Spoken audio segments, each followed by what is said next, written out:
demand is growing, supply is struggling to keep up. The barriers to entry into uranium mining are extremely high. And so it's really been a difficult lift for the uranium producers, historic producers and new producers, to be able to fill that gap that's existing and has existed for a while. So we believe that that pressure is going to stay on for quite some time because that gap is going to be there and it's going to be hard to close that gap.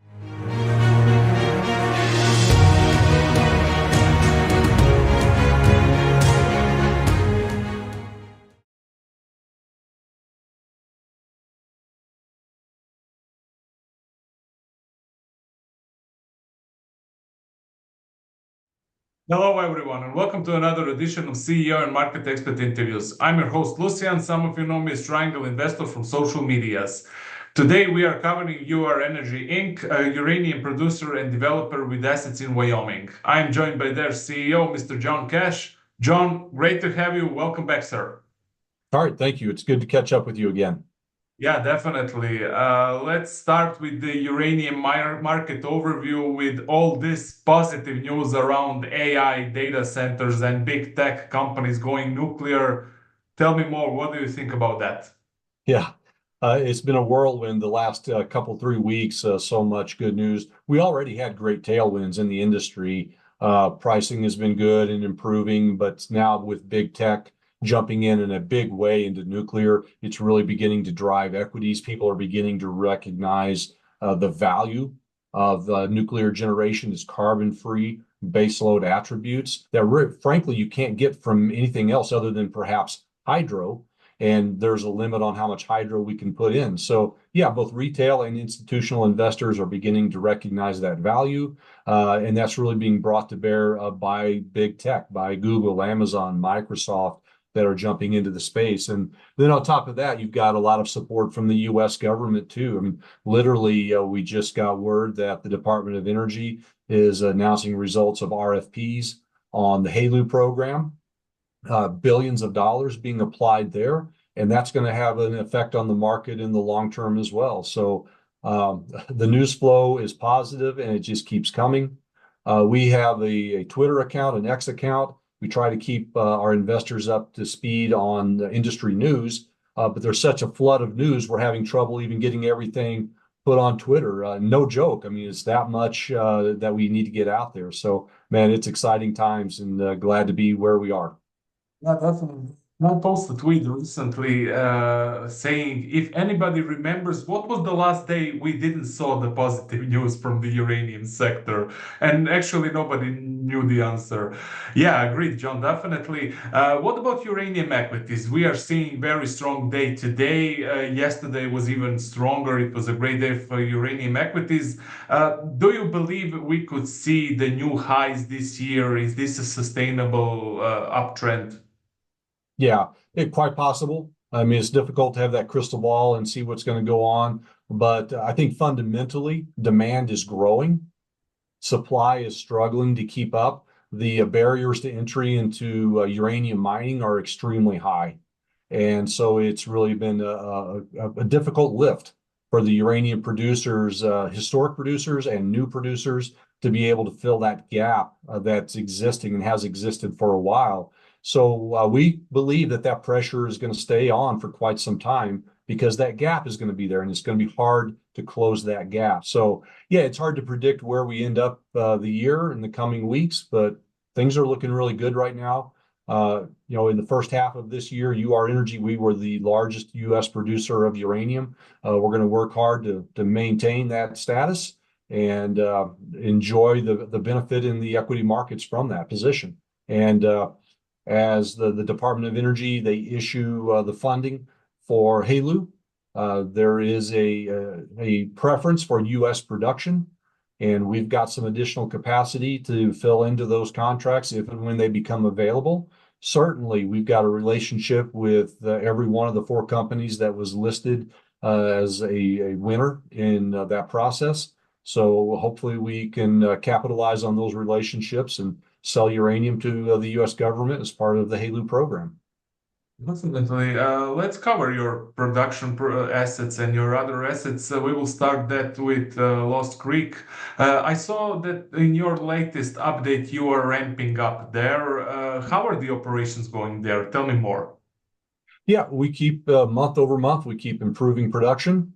Ramp up is going a little slower than we want, but we are getting there. We've got our staff, we've been training. We've got 17 drill rigs now. We've got a couple more coming on. So by the end of this year, we should have 19 or 20. That's actually exceeding the number of rigs that we need. But we know there is a lot of pressure on those rigs, a lot more demand. So we're going to overstock, if you will, on drill rigs and get ahead of the game so that if we lose one or two here and there, it's not going to affect production. So no, things are coming along well there, ramping up to economic production there. Shirley Basin, construction is going on schedule there. We have completed now the installation of all of the monitor wells for the first mine unit. We are moving into aquifer pump testing now and water quality testing, and that's coming along quite nicely.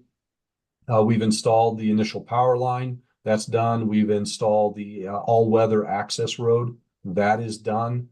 In the spring of next year, when the weather breaks, we'll break ground and begin work on the satellite facility. We have all of the permits we need from the state of Wyoming and from the federal government to move forward on that property. We do need a development permit from the county, but the county is very supportive of development on that brownfield project, so we don't anticipate any hiccups there. But by late next year, we expect to have that project done. And assuming the market stays where it's at, we're very likely to turn that on late next year or very early in 2026. So yeah, that'll not quite double production, but that'll take us up to mine capacity of 2.2 million pounds per year. And we are beginning to look at some of our other assets too to see where they fit into the pipeline. And by early next year, we hope to make some decisions on that. So yeah, we're not a one-trick pony. We're not a two-trick pony. We're probably a three or four-trick pony without any additional M&A. So that's where we're headed right now. We will cover more about M&A. I will ask you that a little bit later. You've revised down your production guidance a few times this year, actually. And what are you planning to do to improve your production moving forward? Or better to say, which alternatives are you pursuing with respect to the shortfall in production figures for 2024? Yeah, so yeah, production is not ramped up as quick as we want. It is ramping up month over month. Most months we're seeing, 5 or 10, 20% increase in production. We need to speed that up. We do have our staff on hand. We're working to find ways to reduce turnover rates because that inhibits efficiencies. When you've got a guy in a position and he stays for 6 weeks, about the time you get him trained up and begin to get some efficiencies, he twists off and goes somewhere else. Then you have to hire somebody new and you're back to square one. So we're working hard with our HR department, looking for ways to foster those relationships, find ways to keep those people there at the site. That's a very high priority for us right now. That's our number one challenge. And I've been really open to the market about that. Head grade is good. Flow is okay. It could be better, but it's okay. It's in the realm of expectation. But really, our biggest challenge is manpower and getting that quality staff up to speed to bring in those efficiencies and get ramped up where we need to be. So that is our number one focus at this time.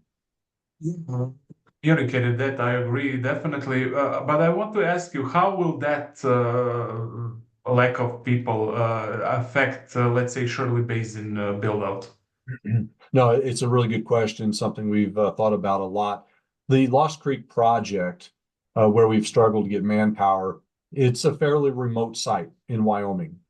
From Casper, Wyoming, which is where I sit right now, it's a 2-hour drive to the mine, and probably about 1/4 of our workforce is making that drive 2 hours out, 2 hours back every day.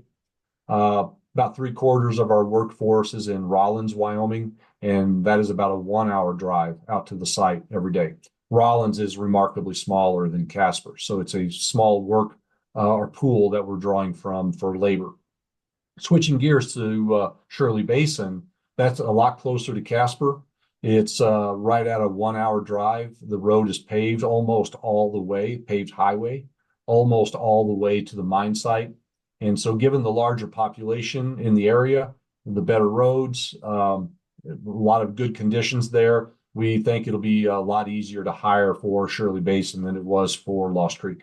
But we do have our people now at Lost Creek. All the positions are filled. It's just a matter of getting them trained up. Understood. John, if I'm not mistaken, you have 6 offtake sales agreement in place, right? We do. That's roughly for 6 million pounds or something like that. My question is, what is the plan for the future offtake agreements? Are you going? Will you go for the same type of the agreements, or you plan to change the strategy? No, we've changed the strategy, and we changed strategy some months ago on our contracting.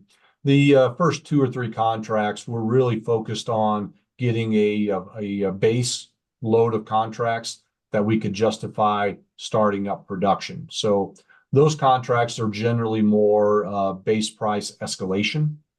But now, as the market continues to get hotter, and as we've protected the company by locking in those revenues, we are changing strategy to more of a market-related component in our contract book. And I'm not going to divulge, too much information there, but we do have a strong preference now for market-related components, preferably with a floor, to protect us so that we're profitable even if the market declines. So yeah, there is a change of strategy. We're not in a hurry to contract. We do believe there is some significant upside going forward with government purchasing, with so many reactors coming online. There's so much good news, as we talked about earlier, so many tailwinds that we think we still have a lot of uncontracted capacity. Let's slow down. Let's wait for the market to develop. Having said that, though, if the right contracts come along with good, strong market-related provisions, yeah, we'll be at the table, but it'll require some pretty high pricing. But are the off-takers knocking at your door? Do you see a much increased interest, let's say, in the now than compared, let's say, 1 year ago?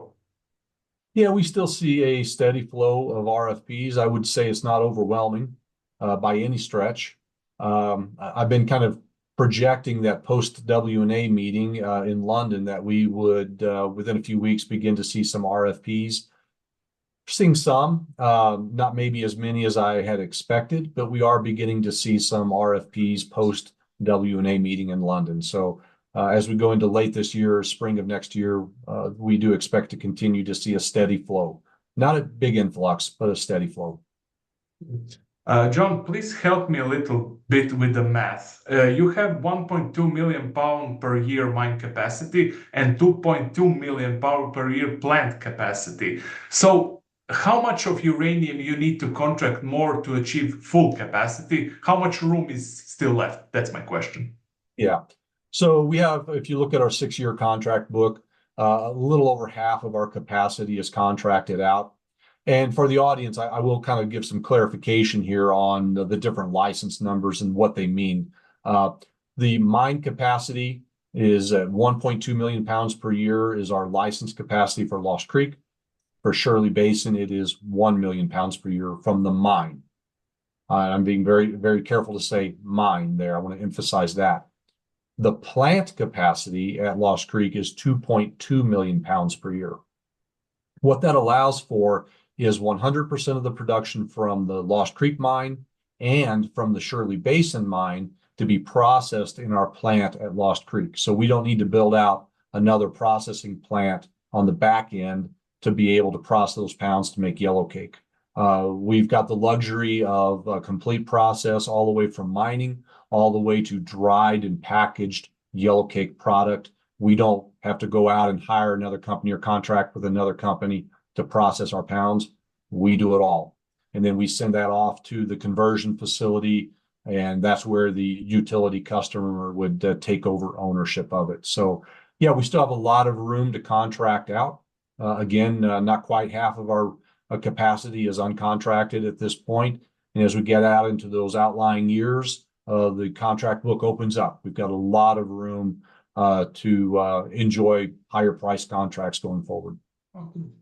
John, there was a lot of comment of the timing of your 60 million raise in July, and that raise came maybe at the bad time. It was at market lows, at yearly lows. I understand that you cannot time the financing always perfect and that you have to pay the bills, but I would like to hear where the funds are going. Are the funds going for uranium? Are the funds going for the M&A, or maybe to hire more people to get production to target? Tell me more, please. Yeah. So yeah, if the investors will take a look at the paperwork that was filed along with that equity raise that we did, they'll find that we listed a number of potential uses for those funds, but very importantly, one was M&A. And so then and now we are looking for opportunities for M&A. And so that really is mostly intended to be our war chest as we look for opportunities to make acquisition, whether that be a micro junior in our region where we can bring more pounds into the story, or whether that involves a larger counterparty where we can merge companies and make a stronger 1+1 = 3 scenario. So yeah, I can't talk about M&A obviously in any detail, but we do have a very strong cash position right now that we can utilize for M&A or any other listed need that we may have going forward. So we're very happy about that. We also have no debt. So as far as the cash position goes and financially, we are in a very strong position right now. So if I get this right, there is an option that you buy a small company, small explorer, and there is an option that you maybe merge with the company, bigger entity. Let's say I will name Peninsula. You don't have to comment, but you would create a much bigger company, a much bigger entity. So that all the options are on the table, right? Yeah, all options are on the table. We've talked before, and that we emphasize quality of company. So if we make an acquisition, it needs to be something that we believe in that can have meaningful, profitable production going forward. If that doesn't exist, then it's going to be a very difficult conversation on M&A. I think one of the strengths of UR Energy is the quality of our assets.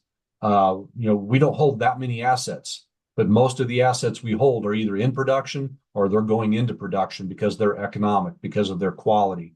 We want to maintain that story. We don't want to be a story that is, or a company that's out making acquisition just to grow the pounds in the ground game, hoping that someday they'll become economic when the price hits $100 or $120 a pound.